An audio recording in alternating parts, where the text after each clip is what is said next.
Welcome to Hood Champion, Boxing and Sports. Oh boy, there's a lot going on with Jizzle P, a.k.a. Jake Paul, a.k.a. Puerto Rico's most beloved son. Now make sure you like and subscribe to the channel and leave me that donation for that fried rice and chicken wings. How can Jizzle P top Canelo versus Crawford? I tell you what, if it was me, I'd be heading over there to the UK. And I'm just being real. Because the UK will support its fighters. And Carl Froch, in his last fight as a professional fighter, he brags about just how many butts he put in the seats. But nonetheless, Jake Paul is frustrated because he says Canelo snubbed me. He bitched me. He treated me like a guy who gets out the shower to take a piss. Whether you agree with Jizzle P or not, he's planning to return to the ring this year. And he is looking for the biggest and best opponent and opportunity, because it's become personal now for him to outperform Canelo in every way possible when it comes to the business of boxing. Now, I'm going to say this. There were a lot of reports about Cinco de Mayo weekend and, who Canelo was going to fight. But the reality is this. When it comes to Jake Paul, Most Valuable Promotions, and Canelo Promotions, they had actually agreed to fight. But however, following all the reports, some people say speculation, some people say it was lies. The truth is it was a legitimate deal in place. Contracts had been signed. But unfortunately for Jake Paul, he's been dealt a huge blow, because I could only imagine the excitement for Jake Paul and his team once they got Canelo's signature on the contract. I can only imagine they were. I know what he was saying. He was saying, "Let's go, let's effing go, yeah, let's go. Puerto Rico in the house, let's go." But when Canelo and Turkey Al-Sheikh did what they did, oh boy, that left old Jizzle P sour. And he just couldn't believe that Turkey Al-Sheikh would come now and put up multiples of millions of dollars for a 4-fight deal with Riyadh season and Canelo. Now, he was already aware of Crawford and Canelo fighting in September. But I think for Jake Paul, he's really going after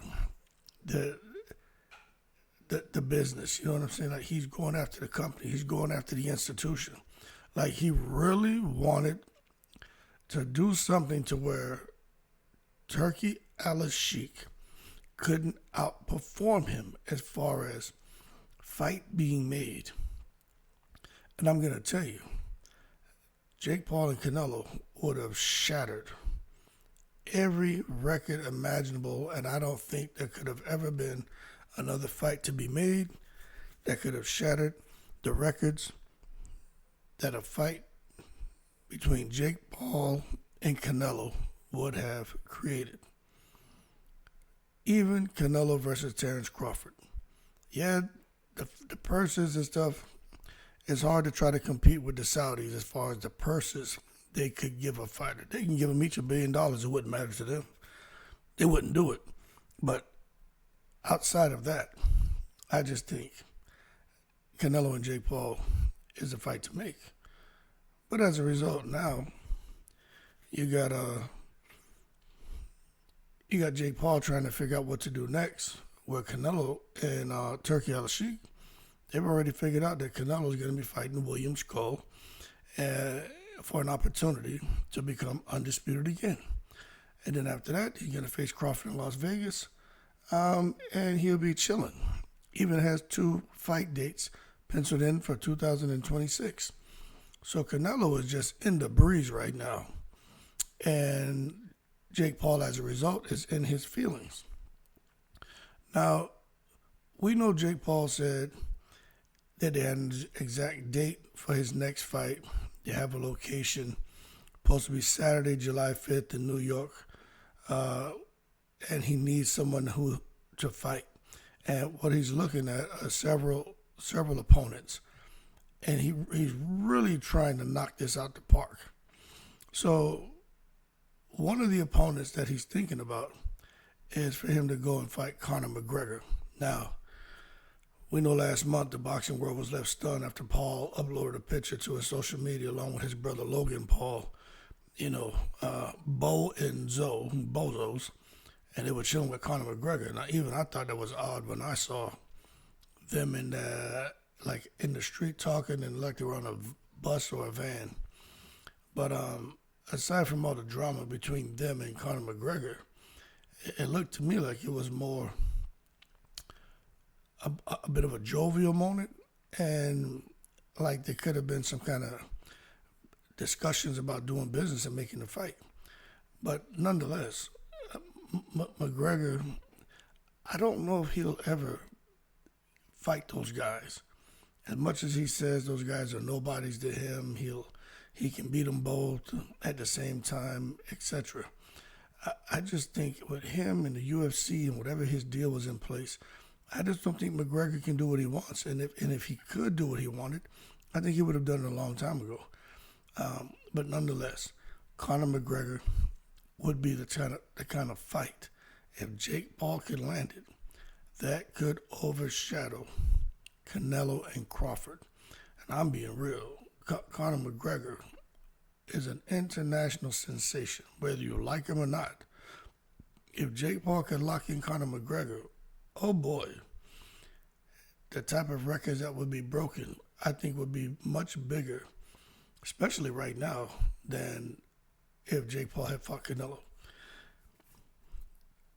But I don't think that's feasible because of the UFC and the contracts and shit. After that, you got Tommy Fury. Now, there's some history there. I do think Tommy Fury had Usman Sajjad helping him prepare, and that's why Tommy Fury was able to put his foot on the gas and step to Jake Paul the way he did and box the way he did. If you look at Tommy Fury, he's never looked like that. Before fighting Jake Paul, he's never looked like that. And after fighting Jake Paul, he hasn't looked like that. So you all should be wondering, what the hell did Tommy Fury do to put on that kind of performance? I'm telling you what he did. He was with Usman Sajjad. And you can fill in the blanks as far as the direction that my mind is going as far as Usman Sajjad and Tommy Fury, and how Tommy Fury was able to put on a beyond comprehension performance against Jake.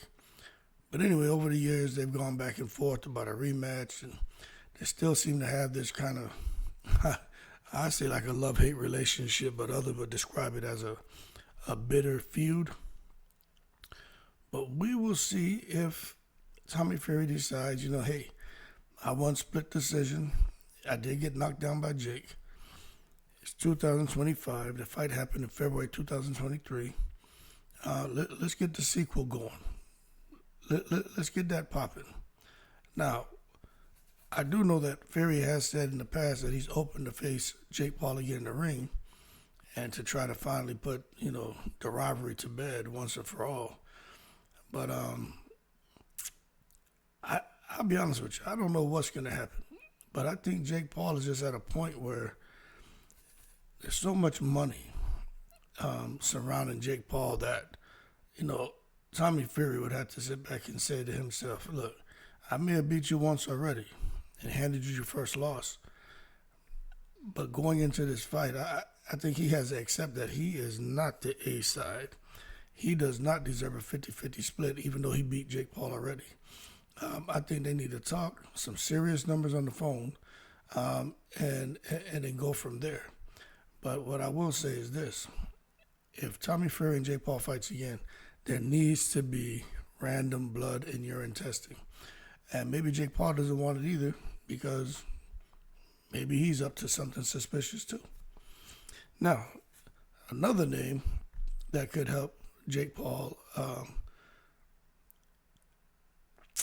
put on an event that could overshadow Crawford and Canelo is for him to fight KSI. Now, we all know that KSI and Jake Paul will go down as probably one of the biggest, maybe the biggest influencer boxing in history. And there's going to be a lot of people, a lot of different investors, a lot of sponsors interested in that. But the issue is just, I think for these guys, KSI looks kind of slim. Jake Paul is running around here like a goddamn, like a steak. So I don't know if they can sort that out. But what I do think is Jake Paul wanting to fight at 200 pounds, KSI more like 170. I just think there's too much of a weight gap for them to try to come together and make something happen. But if they did, I tell you what, that'd be one of the biggest events when it comes to combat sports, whether you take them serious or not. Now we know KSI is Jake's brother Logan. That's his business partner, and he sits back and he thinks it's all amusing to watch Jake and KSI go at it, especially since Logan fought KSI. But I do think a solution to all the BS between Jake and KSI, and also something that Jake could do to help him put on an event to overshadow Canelo and Crawford, is to also consider fighting KSI. Now, something that just might sound just totally ludicrous to everyone out here. Talk about the circus being in town would be if Logan Paul and Jake Paul actually fought each other. And I'll be honest with you, I think they're so whacked out that they would get in there and try to kill each other, and would probably make, gazillions of dollars doing it. That would definitely overshadow Canelo and Crawford. Now, I know some of you are saying, no way, I wouldn't watch that. I'm watching Crawford and Canelo. Look, you're a diehard boxing fan talking. We're not talking about the diehard boxing fans, okay? We're talking about a type of event that can get casuals tuned in. And Jake Paul fighting anyone, especially his brother, will get casuals tuned in. But that being said, I don't know if that would materialize. But the one fight that I think will get Jake Paul the kind of attention and the kind of validation that he would need and could help. I'm not saying it would eclipse Canelo Crawford, but it definitely would have the whole world buzzing, and they would probably pack a stadium of over 100,000. Because I think they had that capacity out there in the UK in one of those stadiums. If he fought Carl Froch. Now, Carl Froch is the former boxing world champion, made regular call-outs to Jake Paul for a while now. He does not like Jake Paul. Any opportunity he gets, he criticizes him. And he doesn't seem to be interested in coming out of retirement unless it's to fight Jake Paul and to embarrass him and just brutally knock him out. Froch even gone on and said shit, which I don't believe this, about he'd fight Jake Paul for charity. I'm not begging for a payday. I just want to, he says, ram Jake Paul's teeth on the back of his effing throat. I'll say this. Froch's been out the ring for quite some time. But out of all the fighters Jake Paul's faced, I think Carl Froch, even if they try to script for him to lose, I think he would deviate from the script and really try to put the bing-bings on Jake Paul. That's just my opinion. But anyway, we know that Jake Paul's the MVP co-founder, Nakisa, he's been talking to Carl Froch, and they've been trying to, see if they can make up a way for them to scrap. And he's even, kind of poked at Carl Froch and said, look, you donate 100% of your earnings to charity, maybe we can do the fight. So Carl Froch kind of put his foot in his mouth. But what I will say is Carl Froch and Jake Paul, I think, will drive some huge numbers for the entire sport. And for that reason, I think it's fair to say that a conversation needs to be had about just what kind of money could be generated when you take into consideration a 47-year-old Carl Froch, who's as tough as Oakwood, Although he's never sold a pay-per-view in his life, I think definitely Carl Froch, Jake Paul will be a huge fight. That being said, let's see what Jake Paul decides to do. If he's looking for something to overshadow Canelo and Crawford, in my opinion, Conor McGregor is the number one choice. Outside of Conor McGregor, I say I say Conor McGregor. I say his brother Logan Paul. Then I say KSI. Then Tommy Fury. But if he wants to get some kind of legitimacy as far as him being validated as a boxer, even though Carl Froch's 47, I think Carl Froch's the one where people will say, yo, out of everyone he fought, this man beat Carl Froch. Carl Froch is an absolute monster. A monster. So if Jake Paul can beat a 47-year-old Carl Froch, who's got punching power, I mean, the type of punching power, man, that could kill somebody. If Jake Paul can somehow get in there and beat Carl Froch, man, Jake Paul would deserve all the credit in the world. Even at 47, I think Carl Froch destroys 80% of these guys fighting from, 154 to 175. That being said, y'all keep cool. I'm curious to see if Dana White... Now, this is the other thing. Jake Paul, Dana White have that connection to Donald Trump, right? I wouldn't be surprised if Donald Trump, who is back involved with boxing again, for those of y'all who didn't know, right?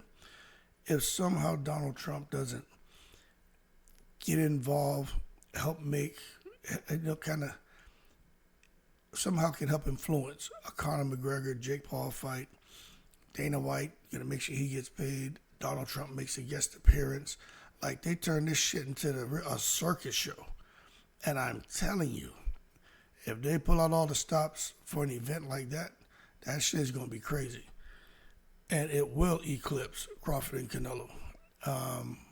But if they do that before Crawford and Canelo fights, that's just gonna give Turki Al-Sheikh a little bit of you can give them the insight to see, okay, this is what these guys were doing. This is how it played out. I know how to make my event bigger and better. And it kind of gives Turki Al-Sheikh an advantage. But anyway, y'all keep cool. How can Jake top Canelo and Crawford? I really think he got to go after McGregor and then maybe his brother, then KSI, something along those lines.